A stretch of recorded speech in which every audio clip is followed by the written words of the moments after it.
Hello বন্ধুরা, আমার ভিডিওতে তোমাদের স্বাগতম। আজকে নিয়ে আসলাম একটি রেসিপি ভিডিও। রেসিপিটি হলো মাছ ভাপা।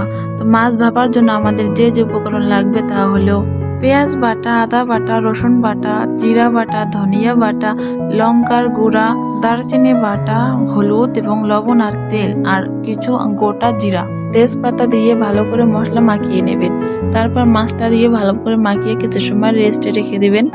এরপর লাউ পাতার উপরে মাছগুলো দিয়ে মশলাগুলো দিয়ে ভালো করে আটকিয়ে নেবেন। লাউ পাতা দিয়ে একটা সুতা দিয়ে ভালো করে আটকিয়ে তারপরে পলিথিনের মধ্যে দিয়ে গরম জলের ভিতরে সিদ্ধ করতে দেবেন আধা ঘন্টার জন্য।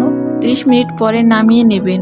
লাউ পাতার ভিতর কিছুটা পানি জমা হতে পারে, একটু কড়াইতে ভেজে নিতে পারেন হালকা, যাতে গায়ে লাউ পাতা গায়ের জলটা টেনে যায়। তারপরে পরিবেশন করবেন গরম গরম ভাতের সাথে।